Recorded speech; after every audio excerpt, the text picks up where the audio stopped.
الحمد لله رب العالمين، وأشهد أن لا إله إلا الله وحده لا شريك له في ملكه، وأشهد أن محمدا عبده ورسوله صلى الله تعالى عليه وعلى آله وأصحابه ومن اهتدى بهديهم واستنى بسنتهم إلى يوم الدين، ورضي الله تبارك وتعالى عنا وعنكم معهم أجمعين، إن ربنا على كل شيء قدير. ثم أما بعد، فلا يزال الحديث موصولا بنا عن موضوع الإسرائيليات في التفسير. ونحن في الدراسة أو في المحاضرة السابقة تكلمنا عن تعريف هذه الإسرائيليات وأنواعها. بقي لنا ويمكن أشرنا إلى بعض الأسباب التي أدت إلى ظهورها في كتب التفسير. يتبقى لنا أن نتعرف على آثار هذه الإسرائيليات، ما الذي ترتب على شيوعها وانتشارها في كتب التفسير. هنعيد من تاني؟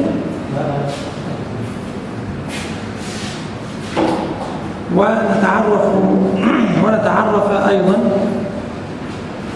على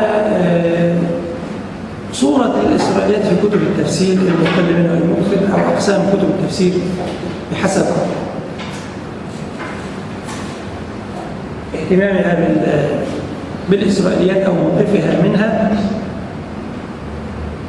ثم نذكر أيضا حكم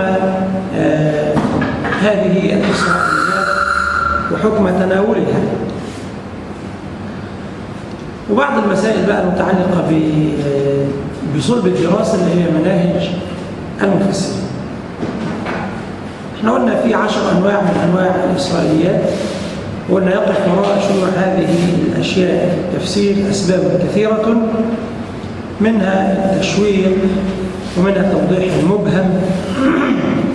واحنا قلنا طبعا الحاجات دي مش مكتوبة في المذكرة اللي معك بالتفصيل، لكن احنا المرة اللي فاتت حاولنا ان احنا نجتهد فيها كده ونأخذها مما أخذ الاستنباط والنظر، إنه الأسباب دي عنصر التشويق في القصص كان أحدث الأسباب اللي دفعت أو أدت إلى ظهور الإسرائيليات.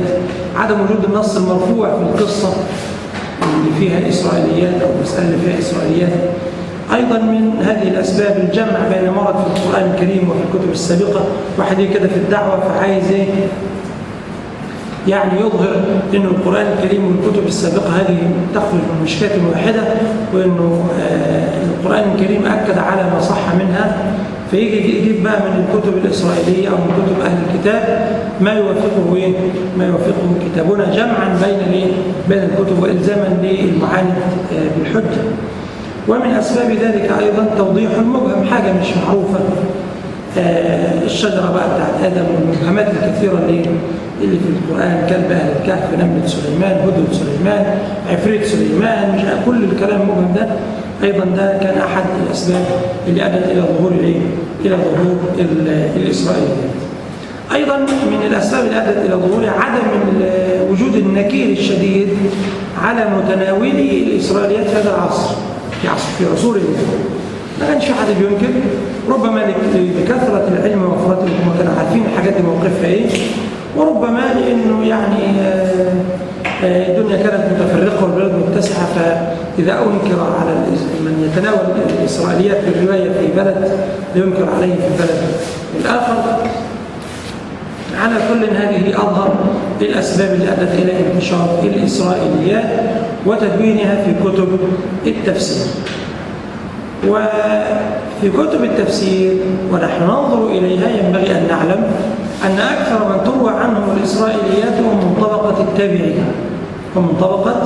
التابعين، ورغم أنهم كانوا ثقات في أنفسهم. يعني كعب الأحبار كان ثقة في نفسه، ووهب بن منبه كان ثقة في نفسه، لكن ممكن ينقل شيء محرف، وممكن يخطئ في الفهم فينقل عنه من بعده، أو يكون الخطأ من قبل الرواة الناقلين، يعني يكون الخطأ من جهتهم هم لا من جهة المتكلم. يعني هو روى عن كعب الأحبار ثم عبر خطأ أو روى خطأ أو دلس.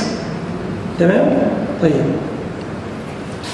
أيضا فتناول القصاص للروايات دي كان سبب في شيوعها في كتب التفسير، خاصة في القصص، خاصة في القصص القرآني. الأمر الثالث إنه النكارة في رواية الإسرائيليات في القرن الأول، عشان بقى ندرس إحنا مناهج المفسرين كحقب، نيجي في القرن الأول نشوف مين اللي كان لهم تفاسير في القرن الأول، فتجد الغرابة والنكارة الشديدة في الإسرائيليات أقل ممن كتب في القرن الثاني، واللي في القرن الثاني أقل ممن كتب فيما بعده. حتى زادت النكارة هذه وعظمت الطامة أكثر، إنه أصبحت الرواية بلا إسناد. حتى في الأول كان فيه إيه؟ كان فيه إسناد، إنما بعد كده بدأ يقل مسألة الاهتمام بالإسناد، زي ما هو الحال في عصرنا الحالي كده. مين النهارده في المشايخ الكبار طبعا بيهتموا في خطبهم أو في مواعظهم أو في دروسهم أو في كتبهم، حتى يذكر الحديث صحيح وسنده إيه وموجود فين. لكن الوعاظ والقصاص بقى إيه؟ هؤلاء ربما كتبوا بغير عزو أو بغير سند. جزاك الله خير، حتى نفسك ربنا يكرمك، جزاك الله. فربما كتبوا بغير سند. والرواية بغير سند مشكلتها مش في إنها بغير سند، ده مشكلتها في إنها بتفتح الباب لمن يهوى شيئا أن يقوله. خلاص كله بيكتب بغير سند، وحتى قال من أهل العلم لولا الإسناد لقال من شاء ما شاء، خلاص ما حدث خلاص. الأمر التالي إنه بعض الكذابين والمتروكين قد عرفوا برواية الإسرائيليات المنكرة، وقد تجنب المفسرون الكبار الرواية عنهم. احنا ذكرنا أسماءهم لكم في المذكرة، زي السدي الصغير محمد بن مروان، وعبد المنعم بن إدريس اليماني، وموسى بن عبد الرحمن الثقفي، وأبو الجارود، وزياد بن المنذر وأمثالهم. فهؤلاء المفسرون الكبار تجنبوا النقل عنهم. فأنا بقول لحضرتك الأمثلة دي ليه؟ عشان لما نيجي ندرس مناهج المفسرين في جانب من جانب الإسرائيليات مثلا، يبقى أنا عارف مين رؤوس الإسرائيليات التي لا يكثر المفسرون النقل عنها. ومتى وجدت هذا الاسم على طول يعمل عندي كده إيه؟ هرشة في المخ كده، ما أقدرش أتقبله بسهولة يعني. لازم أقف مع هذا الاسم اللي هو ما ينقل عنه. ومش معنى إن هو كذاب إنه يبقى كل رواياته برضه كذب، لا، ده هو مشهور أو مشتهر بالكذب، فلا بد أن أدرس الرواية جيدا، ربما أجد لها أساسا، بغض النظر بقى الرواية الإسرائيلية أو غير الإسرائيلية. الشيخ محمد حسين الذهبي بكتابه أوسع الكتب أو من أوسع الكتب في مناهج المفسرين، يعتبر الأوسع على الإطلاق في العصر الحديث، اللي هو كتاب التفسير والمفسرون. هذا الكتاب من أوسع كتب المناهج. يذكر أن كتب التفسير في تعاملها مع الإسرائيليات على أنواع، فمنها كتب تذكر الإسرائيليات بأسانيدها ولا تنقض ما ترويه إلا قليلا، مثل الإمام الطبري، ده موجود معكم في المذكرة في الصفحة السادسة في المذكرة الأولى. الإمام الطبري كان لا يعقب أو لا ينقض الإسرائيليات إلا نادرا. حتى هو في مقدمة التفسير وفي مقدمة التاريخ، يمكن هو المؤرخ يعني حياته كلها في التاريخ بقى والقصص والأخبار، كأنه كده تشم من الكلام بتاعه في المقدمة أنه يفتح الباب لمن وراءه لأن ينقضها، ويعني أترك لمن خلفه أنه ينظر في هذه الروايات، وأنا فقط مجرد أني أذكر الروايات بالسرد التاريخي، تاركا لمن يقرأ كلامي أنه ينظر فيه ويمحص. في كتب أخرى تروي الإسرائيليات بأسانيدها، يعني فلان عن فلان عن فلان، ثم تعقب ببيان أباطيلها وصحتها أم عدمها. وده العنوان البارز عليه الإمام ابن كثير رحمة الله تعالى عليه، وأحد المتفردين في هذا الباب. في المتقدمين في المتأخرين زي ما نعرف إن شاء الله مناهج المفسرين في الإسرائيليات دي هيبقى لكم مذكرة كده للقراءة فقط، فيها تلخيص لأشهر كتب التفسير وموقفها من الإسرائيليات. في كتب تذكر الإسرائيليات، تذكر شهد وكل والد، كل ما يجي على باله إيه أو يعني يصل إلى علمه يذكره، ولا يسند شيئا من ذلك، يعني لا يقول هذا فلان رواه ولا سند كذا ولا يعقب حتى عليه، وإنما يعني ينشر هكذا. وأشهر الناس في ذلك مقاتل ابن سليمان، مقاتل ابن سليمان بلخي ومتوفى سنة 150 هجرية. في كتب تروي غرائب الإسرائيليات وأباطيلها، يعني مش بس الإسرائيليات، لا ده بيجيب الايه؟ منهجه الاتيان بأغرب ما في الإسرائيليات وأشد ما في الإسرائيليات، وده النموذج عليه الإمام الثعلبي رحمه الله تعالى المتوفى سنة 428. في أحيانا كتب تذكر الإسرائيليات ولا تسندها، وتشير أحيانا إلى ضعفها، وربما تصرح بعدم صحتها، وممكن تروي بدون سند، ممكن تروي بدون نقد، يعني منهجه ايه متأرجح، ممكن مرة ينقد ممكن مرة ما ينقدش، يقول دي صحيح لا يسندها. الإمام الخازن هو العنوان على ذلك في كتابه المسمى لباب التأويل في معاني التنزيل. في كتب بقى تذكر الإسرائيليات وتستقصيها ربما، لكن الغرض من ذكرها بيان ما فيها من زيف وباطل، بيان ما فيها من زيف وباطل. ونادرا أن تجد رواية إسرائيلية فيها أو قصة إسرائيلية دون التعقيب عليها والنقد لها، زي الإمام الألوسي صاحب روح المعاني رحمة الله تعالى عليه، وتفسير الشيخ محمد رشيد رضا اللي هو المسمى تفسير المنار. وده طبعا الاثنين دول أشد الناس إنكارا للإسرائيليات، حتى الشيخ محمد رشيد رضا كان بيقول إنه أصلا ما ينفعش نقل الإسرائيليات دي، وأعنفهم أعنف المفسرين كلمة على من روج الإسرائيليات هو محمد رشيد رضا، رغم أنه هو مكثر من نقلها، لكن كان غرضه من نقلها إيه؟ إن هو ينقلها. طبعا الإمام ابن الجوزي له كتاب في الحديث الموضوع، والإمام الشوكاني تنزيه الشريعة مرفوعة عن حديث الموضوع. هل بقى يعاب ان هو نقل احاديث الموضوع بس؟ لا، ده هو نقلها ليه او رواها ليه وذكرها والف فيها ليه؟ للتحذير منها، للتحذير منها.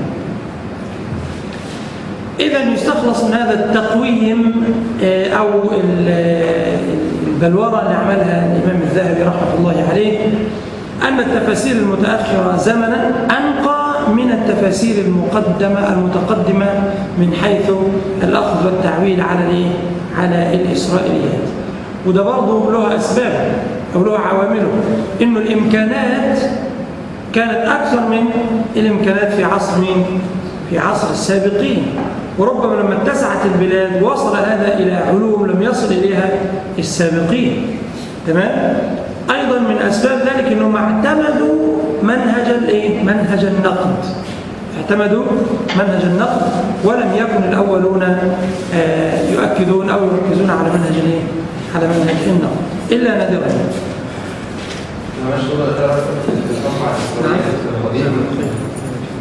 نعم. لا، الحكم في القديم في الحديث أكثر منه في القديم. هو لك. نعم، هو في الحديث كان أكثر. في القديم اللي اشتهر بأنه نقاد أو ناقد لهذه التفاسير أو لهذه الروايات هو الإمام ابن كثير رحمة الله تعالى. في الصفحة 7 تلاقي عندك طبقات رواة الإسرائيليات. طيب، هذه تقرأ، لكن إيه الفائدة منها؟ يعني إيه الفائدة من ذكر الطبقات؟ أنا لسه من شوية ذكرت لما قلت لك فلان وفلان وفلان، إيه الغرض؟ عشان نعرف مين قال مين. فين بقى؟ إمتى بقى؟ هو المادة اللي احنا بندرسها اسمها إيه؟ مناهج. المناهج. لما أجي خاصة ستجد هذا شائعا في تفاسير الإيه؟ المأثورة والتفاسير المتقدمين.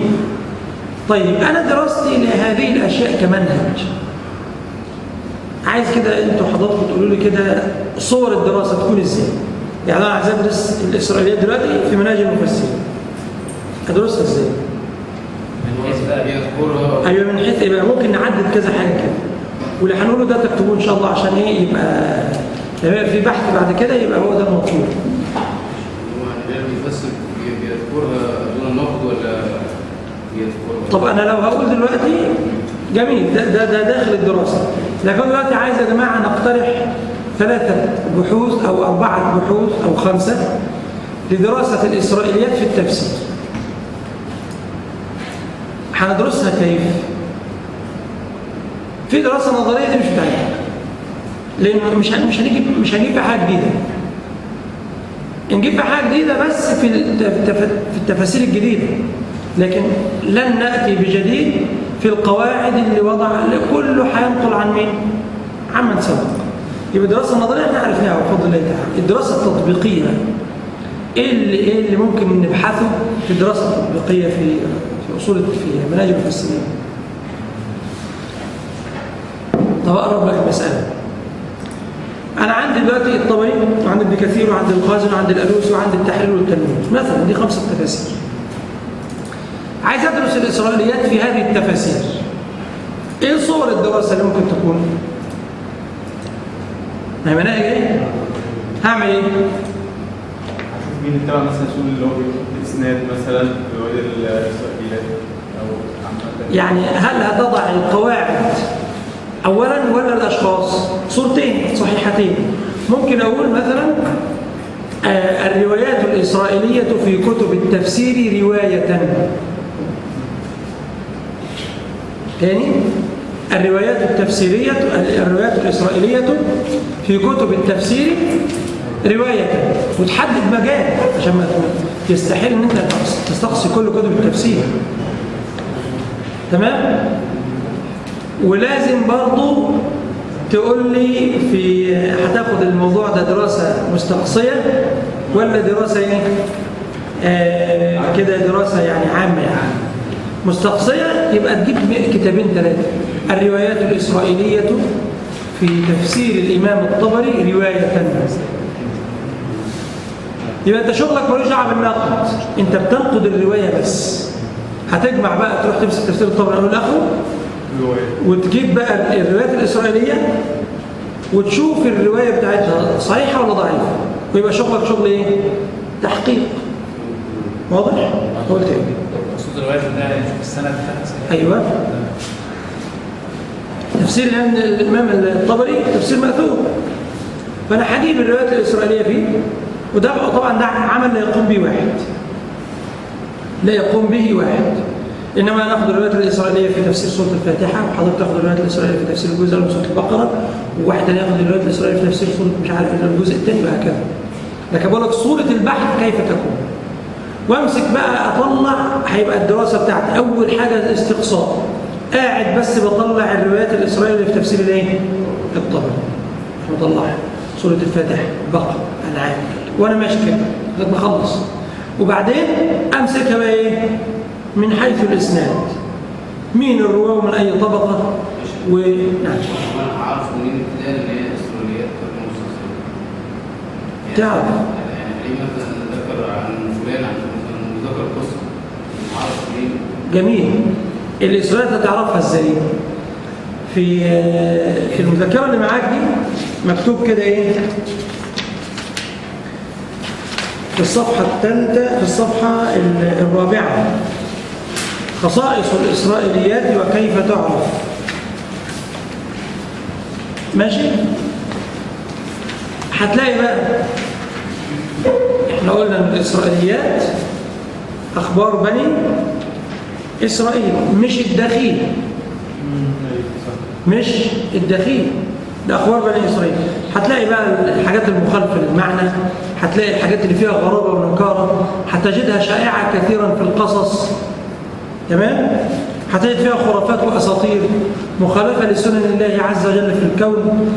تلقاه هو نفسه لازم تقرأ مقدمة الإمام الطبري عشان يقول لك أنا هتعامل مع الإسرائيليات دي إزاي، هيبقى اصطلاحها عندي. خلاص؟ طيب في دلالات مكتوب لك هنا طبقة الثقات أو طبقة الضعفاء.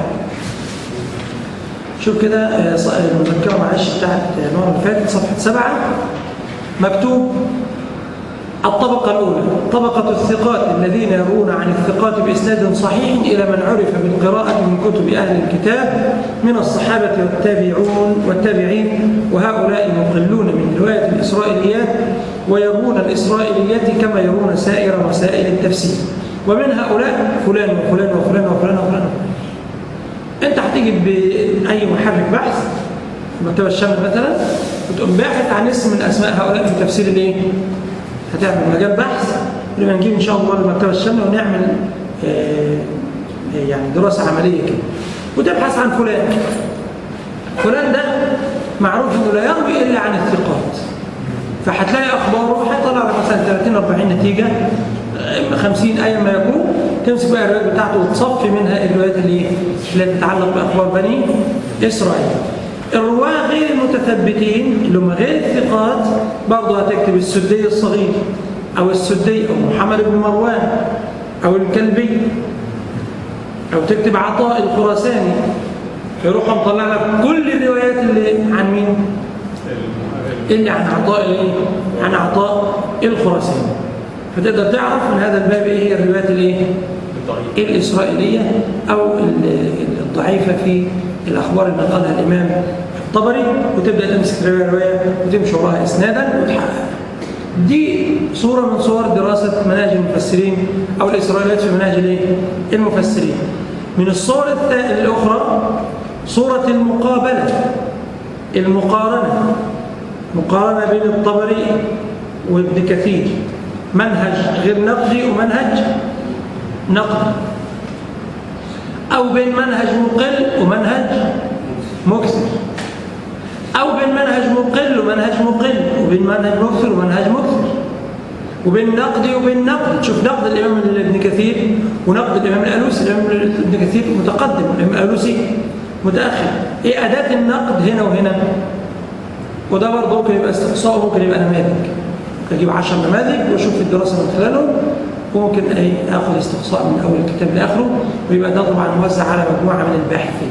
أنا بس بقول لك إزاي تكون صورة البحث في مناهج المفسرين في باب الإيه؟ في باب الإسرائيليات.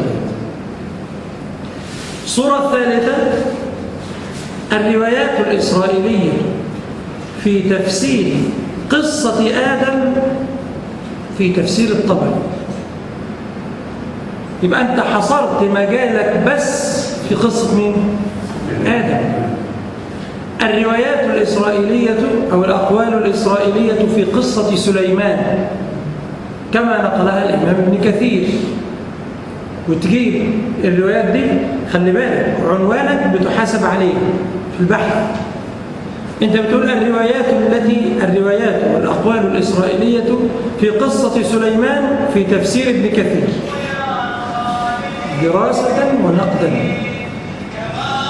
ماشي؟ هتجيب بقى يبقى أول شق من الدراسة إيه؟ الحصر. الشق الثاني الدراسة اللي بتعمل فيها إيه؟ لو والله دي صحيحة دي ضعيفة، روايتها كذا، موقفها كذا، والنقد بقى اللي هو القدح فيها والحكم عليها. خلاص؟ يبقى دي الصورة الثالثة. حد بس عايز يخش؟ نعم؟ عايز يسمع الدرس. طيب ماشي. وتشوف الروايات الإسرائيلية في القصة الفلانية. تمام كده؟ طيب ممكن صورة رابعة منهج الإمام ابن كثير في نقد الإسرائيليات. منهج الإمام ابن كثير في نقد الإسرائيليات، مش في رواية الإسرائيليات. نعم؟ يعني ممكن تاخد منهجه في الرواية أو منهجه فين؟ في النقد، أو الاثنين مع بعض حسب جهدك واستطاعتك. طيب هو بيعمل ايه بقى في الروايه؟ هعمل ايه؟ هشوف ازاي بيروي ابن كثير، مين شيوخه ومين الناس اللي نقل عنه وايه صحه هذا الكلام. النقد بقى انت تدرس منهج ابن كثير في النقد وتشوف وتقول لنا عجبك منهجه ولا مش عجبك. انا مين عشان يعجبني او ما يعجبنيش؟ أيوة ماشي، ده كلام معروف ومعتبر، ولكن أنا بشوف منهج ابن كثير من خلال مين؟ من خلال بقية المناهج، من خلال المفسرين، من خلال المفسرين. تلاقي ابن كثير بينكر على الطبري، ويجي واحد بعد ابن كثير ينقد ابن كثير، واحد جدا. يبقى أنت بتشوف نقده للروايات دي هل هو كاف عندك ولا غير كاف؟ أو مش شرط يكون دراستك لمنهجه هو نقدك لنقده هو، لا، ممكن دراستك تكون سبب في إظهار قواعد ابن كثير في نقد الروايات الإسرائيلية، صح ولا لا؟ يعني بدرس منهجه وأخرج في الآخر بالنتائج، وبعد هذه الدراسة أخلص إلى أن ابن كثير اعتمد منهجا في دراسة الإسرائيليات ونقدها يتلخص في الآتي: 1 2 3 4 5 6، وتقول لنا ده كان بيعمل فيه إيه، ده اللي كان بيعمله ابن كثير طبعا بعد ما ذكرت النماذج فين؟ في طول الدراسة. تمام كده؟ تعال اتفضل. الإسرائيليات اتعمل بيها يعني هو لا صدق ولا كذب، صح كده؟ نعم؟ لا صدق ولا كذب، يعني الواحد ما يتعامل بيها يعني. لا، ده لسه ما قلناش الحكم بقى. الروايات الإسرائيلية لسه ما قلناش الحكم بتاعها. يعني سوف نذكر ايه اللي يصدق وايه اللي يكذب وايه الكلام. تمام كده يا اخوانا الكرام؟ طيب نيجي بقى لحاجه كده عايزكم انتوا اللي تقولوها، هي مش موجوده في المذكره دي بس عايز حضراتكم تقولوها. ركز كده معايا شويه. الروايات الإسرائيلية دي لما كثرت في الكتب في التفسير وكان لها هذا الاهتمام عند المفسرين وفي الدراسة، ما هي الأسباب، ما هي النتائج والآثار التي ترتبت على شيوعها؟ إيه اللي حصل بعد ما انتشرت؟ إيه اللي أدى إلى انتشار الروايات الإسرائيلية؟ تجيش أهل البدع مثلا. نعم؟ قول لا تتحرك، قول. تجيش أهل البدع مثلا شوية حاجات. ممكن أهل البدع يحتج بهذا. يحتج بهذا على إيه؟ ممكن يحتج بالروايات الإسرائيلية على الصحيح نفسه. نعم؟ ممكن يحتج على الصحيح نفسه. ممكن إيه؟ يحتج على الصحيح نفسه. إزاي؟ يعني هو عنده قصص ضعيفة موهومة مثلا ويحتج بيها على روايات صحيحة.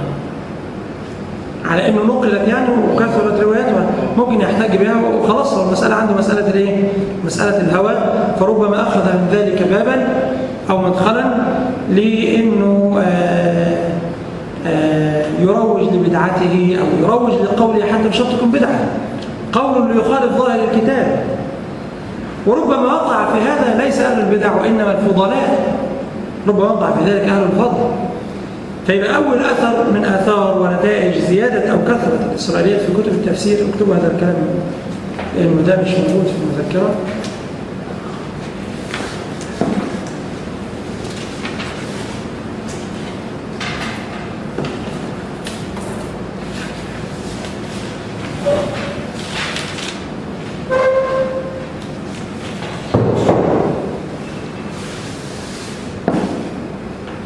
أول حاجة مخالفة الظاهر.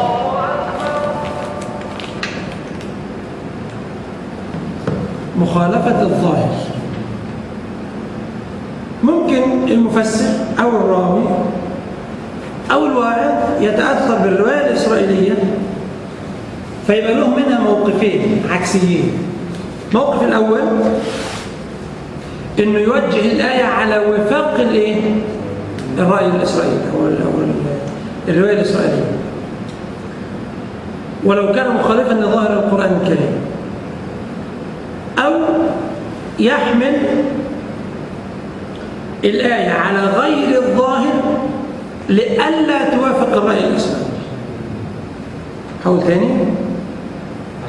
مخالفة الظاهر بحاجتين: إما يخالف الظاهر ليوافق الرأي الإسرائيلي، أو يخالف الظاهر لئلا يوافق الرأي الإسرائيلي.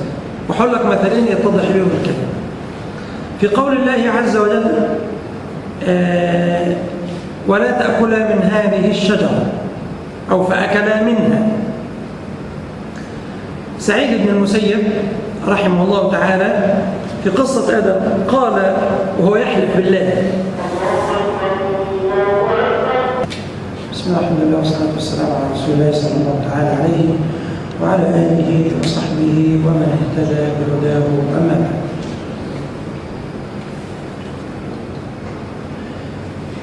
سعيد بن المسيب لما روى في قصة أو فسر الأكل من الشجرة قال يحلف بالله لا يستثنى أو ما يستثنى، يقول ما أكل آدم من الشجرة وهو يعقل، ولكن حواء سقته الخمر حتى إذا سكر قادته إليها فأكل. فهو لك غير متصور أصلا إنه آدم يأكل من الشجرة وهو إيه؟ هو يعقل. إزاي ربنا يقول ما تأكلش ويأكل يعني؟ ده القصة كلها إنه عقله غاب بسبب سكر، وده كله رواية إسرائيلية أصلا. طبعا هيقول لي رواية إسرائيلية ماذا؟ بني إسرائيل أصلا جم بعد كده. ما بني إسرائيل يا جماعة زينا لهم كلام في إيه؟ في قصص السابقين، لهم كلام في قصص السابقين بغض النظر منحرف أو غير منحرف، وليهم كلام. مش احنا بنتكلم عن بني إسرائيل واللي يجي بعدين يتكلم عنها واللي يجي بعد منهم هيتكلم عنها وهكذا. هو عجلة الحياة كده، خاصة إن دول أنبياء وربما هم اعترفوا بهؤلاء الأنبياء وقصصهم، كان عندهم محاضرة عندهم كل حاجة. يبقى ده النوع الأول، هو خالف ظاهر القرآن ليوافق ليه؟ فأكل إزاي يعني؟ عشان يوافق الخبر الإسرائيلي أكل بس ما أكلش هو فيه يعني. النوع الثاني في اللي هو بقى إيه؟ حمل الآية على غير الظاهر المتبادر من اللفظ لئلا توافق الرأي الإسرائيلي أو الأثر الإسرائيلي. من أمثلة ذلك ما جاء في تفسير قول الله عز وجل ونادى نوح ابنه. فالحسن البصري يحلف أنه ليس ابنه من صلبه. وظاهر القرآن إيه؟ ونادى نوح ابنه. فنعدل عن الظاهر ليه؟ هو عدل عن الظاهر. قال قتادة فقلت له إن الله حكى عنه إن ابني من أهله وأنت تقول لم يكن ابنه. قال له وأهل الكتاب لا يختلفون في أنه كان ابنه. فقال الحسن ومن يأخذ دينه من أهل الكتاب؟ يبقى أهل الكتاب بيقولوا إنه ابنه من أهله.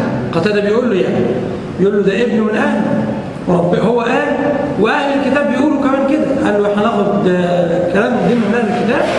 لا مش ابنه من صلبه.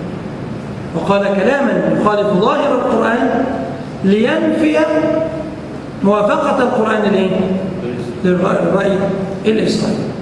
والحق إنه دلالة الظاهر هي الحاكمة، ودلالة السياق والقرآن مهيمن على إيه؟ على ما سبق. ليه ابن المسيب والحسن البصري بيحلفوا يعني؟ نعم؟ ليه حلف يعني على؟ رأيه والله أعلم. عنده مثلا تاني ربما عنده إيه؟ دليل ثاني بيدل على كده. لو عنده دليل ثاني لذكر لو وصل لنا، لكن هو ده اجتهاده. هذا هو اجتهاده، هذا اجتهاده. طيب أيضا من آثار الروايات الإسرائيلية، يقول لي كده أثر تاني كده من نتائج كثرة الروايات الإسرائيلية في التفسير، اللي هو الدخول بقى التخيل، يعني الناس بقى جيت دخل كمان معاها التخيل. فإيه اللي حصل؟ كثرة بقى الروايات الضعيفة وكده. أيوة، كثرة أو التوسع في سرد وذكر ما لا طائل تحته ولا فائدة منه. تلاقي بقى في كتب التفسير أقوال 10 أقوال ولا 15 قول في كلب أهل الكهف وفي رجل مش عارف مين وفي هدهد سليمان وقصص عجيبة جدا وأقوال كثيرة ما لها إيه؟ ما لها فائدة، لا ينبني عليها أي عمل أبدا. خلاص؟ يبقى التوسع فيما لا طائل تحته. أيضا من آثار كثرة الروايات الإسرائيلية غلبة الضعف على التفسير المأثور. غلبة الضعف على التفسير المأثور. نعرفين التفسير المأثور ما كان وقع عن النبي عليه الصلاة والسلام، ما كان موقوفا على صحابي، ما كان من اجتهاد علماء التفسير لا سيما التابعين، ما كان من رواية المفسرين للإسرائيليات ده تفسير مأثور، ده الأربعة دول ده التفسير ليه؟ مأثور. فأحد الأركان الأربعة هو التفسير المأثور للروايات الإسرائيلية، فده تسبب في كثرة أو غلبة الضعف على التفسير ليه؟ على التفسير المأثور، على التفسير المأثور. حضرتك كنت فرقت ما بين الرواية الإسرائيلية والقول عن بني إسرائيل، قول المفسر، قول التفسير يعني. تاني؟ الرواية الإسرائيلية اللي هو مفسر مثلا بيقول رواية إسرائيلية ومفسر تاني بيقول قول تفسيري جايبه من الكتب الإسرائيلية، دي حاجة ودي حاجة. أيوة طبعا، لو هو ذكر الرواية دي عن فلان عن فلان عن فلان نقول ده رواية إسرائيلية مش قوله هو، إنما هو استخدم ولم يذكر بقى وقال كده على طول، وهذه الشجرة تعني كذا وقيل كذا وقيل، ما قالش بقى ولا أعرف مين اللي قال ده. لازم أنا أحقق الكلام ده، لابد أن أحقق هذا الإيه؟ هذا الكلام. الأخرين التفسير كده بالرأي صح؟ طبعا تفسير بالرأي. صح. هو التفسير بالإسرائيليات دي لها وجهين، إما أنها تكون مأثور إمتى؟ في الرواية بس. إمتى تكون بالرأي؟ لو استخدمتها أنا في تفسير إيه؟ مبهم، في تفسير مبهم. وارجعوا كده للمحاضرة بتاعت زمان أو لما كنا في المكتبة لما قلنا الفرق بين الباء في قولنا التفسير المأثور والتفسير بالمأثور. الباء دي باء الإيه؟ باء الأداة يعني أو السبب. أنا بستخدم التفسير المأثور أداة، أو استخدم الأقوال المأثورة أداة للإيه؟ للتفسير. بالتفسير المأثور بذكر فلان وفلان وفلان وفلان قالوا كذا وقال كذا وقال كذا. أما التفسير بالمأثور إن أنا أخذ المأثور ده وأفسر به كلام الله عز وجل وأوضحه للناس. من آثار كثرة الروايات الإسرائيلية الاستدلال بالقرآن والسنة لتأييد الرواية عن بني إسرائيل. هقعد بقى هدور وأشوف الرواية دي إيه لأنها منتشرة وشائعة، فأقعد أدور لها على وجه من كتب السنة أو وجه من القرآن الكريم، هياخد من الإنسان جهد ووقت وعشان يبدأ يجيب لها سند أو يعمل لها وجاهة يعني. النقطة تانية أهو، الاستدلال بالقرآن والسنة لتأييد الرواية عن بني إسرائيل. محتاج بقى أنا الرواية دي منتشرة، فمحتاج وليها وجه من الصحة مثلا في سندها، فأقعد أجيب بقى من القرآن أو من السنة ما يؤيد هذه الايه؟ هذا أو يشهد. هو السند هنا بيبقى معناه يعني أخو مين مثلا؟ أخو صحابي يرى عن أهل الكتاب، صحابي يرى عن أهل الكتاب، عن علماء أهل الكتاب. فأنت لازم تقرأ المذكرة الأولى اللي فيها أنواع الإسرائيليات، لابد عشان تعرف إيه التطور بتاع الإسرائيليات. في منها ما ذكر في القرآن، وفي منها ما ذكر في السنة، وفي منها ما ذكره الصحابة الذين قرأوا كتب أهل الكتاب، وفيما ذكره الصحابة الذين لم يقرأوا كتب أهل الكتاب، وفيما ذكره الصحابة الذين ينقلون عن أهل الكتاب أو عمن قرأ أهل الكتاب. فالسند بيفيدني في النقطة دي. والسدي ده نقل عن مين؟ لازم أعرف شيوخه مين، وأمشي وراه لغاية ما أعرف شيوخه مين، وشيوخه كان لهم كلام في المسألة دي ولا لا. تمام؟ طيب. من آثار الروايات الإسرائيلية وجودها في التفسير قد تكون لها آثار حسنة، وهي إذا صح الترجيح بين الأقوال المختلف فيها. في أقوال مختلف فيها فما عندناش فيها نص مثلا، وصح الخبر منها عن بني إسرائيل أو عن أحد من الصحابة وهو خبر مما لا يرفضه ديننا، فده يقبل في الترجيح، ممكن نستخدمه فين؟ في الترجيح.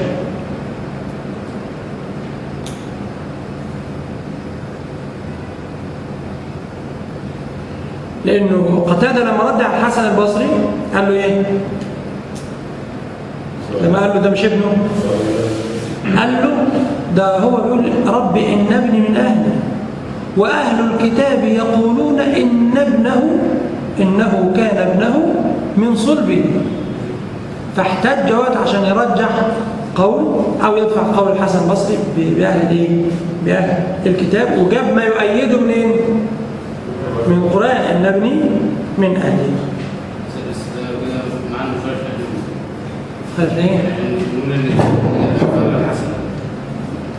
ما احنا ما قلناش ان الاثار دي اثار سلبيه. ممكن الاثار والنتائج اللي ترتبت على كثره الروايات الاسرائيليه او على وجودها الاستعانه بها في الترجيح. بس هو هنا كان بيراجع الحكم اللي هو اصلا وعايز يخالف. مين؟ ده الحسن البصري اللي عايز يخالف. الحسن البصري بيقول ده ما كانش ابن نوح من صلبه، فرد عليه قتادة قال له ده هو بيقول في القرآن رب إن ابني من أهلي، وأهل الكتاب يقولون إنه أي في كتبهم إنه كان ابنه من إيه؟ من صلبه. فقال له إحنا هناخد ديننا من أهل الكتاب، فتشبث برأيه ورفض رأي مين؟ قتادة ليخالف النص الإيه؟ يخالف الظاهر. قصدي إن هو الحسن البصري بيستدل بيها لمخالفة تمام. اللي رد عليه قتادة ورجح بيه نفس النص بنص ثاني إن ابني من أهلي. والحسن البصري كلامه فيه ونادى نوح ابنه فقال يا ولاد نوح ابنه يا ولاد كان معنا. خلاص؟ طيب يبقى بتستخدم في الايه؟ في الترجيح. ولما تيجي عند قصة المائدة بتاعت عيسى عليه السلام قال مجاهد أو أنكر مجاهد نزول المائدة حقيقة مخالفا ظاهر الآية. قال ده ما كانتش مائدة على الحقيقة، هناك أي حاجة تانية. يعني إيه؟ فمستند إيه؟ هو خلاص كده. وجعل سبب الترجيح أن أهل الكتاب لم يرد عندهم شيء فيها، لكن ظاهر النص وظاهر الكلام أنزل علينا كما ستكون لنا عيدا نأكل منها وتطمئن، يبقى مائدة إيه؟ الحقيقة. فلما العدول؟ فقد يستخدم الأثر الإسرائيلي لترجيح الايه؟ لترجيح الموافقة للكتاب أو لترجيح المخالفة للكتاب. واضحة دي؟ مجاهد هو يستدل بالرأي الإسرائيلي على ايه؟ على مخالفة ظاهر الكتاب. طيب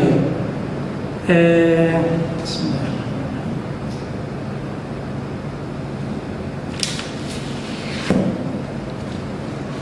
نيجي بقى لحكم الإسرائيليات. حكم رواية الإسرائيليات دي موجودة في المذكرة الأولى. نعم؟ أنا 5 دقايق بس في لما تفصل على شخص.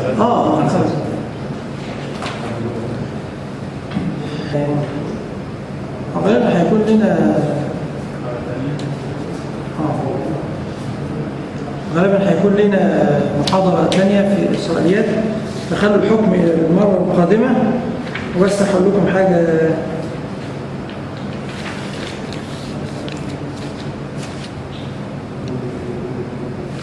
إنه الأمور اللي تتعلق بالإسرائيليات بقى الواردة عن السلف اللي يتأملها ويبحثها يجد أنها لا ينبني عليها أحكام عملية. لم يرد عن السلف أنهم اعتمدوها في حكم شرعي مأخوذ أو اعتمدوا حكما شرعيا مأخوذا من روايات بني إسرائيل لا يلزم اعتقاد صحتها. يعني ما أقدرش أقول كلام على من أنكر صحتها أو رفض الوثوق بها. فيها ما لم يثبت عن الصحابة بل عمن دونهم في الطبقة التابعين. تعليق الأمر في بعض الإسرائيليات على أنه لا يقبلها العقل أمر نسبي. يعني مش كونها غريبة ده يبقى السبب ان انا اردها. احنا عارفين قصة الحجر بتاعت موسى عليه الصلاة والسلام لما الحجر اخذ ثيابه وجهه. برضو لازم نفهم ان الكثرة من الروايات الإسرائيلية لا يوضح امرا يتعلق بالتفسير، بل التفسير واضح بدونها.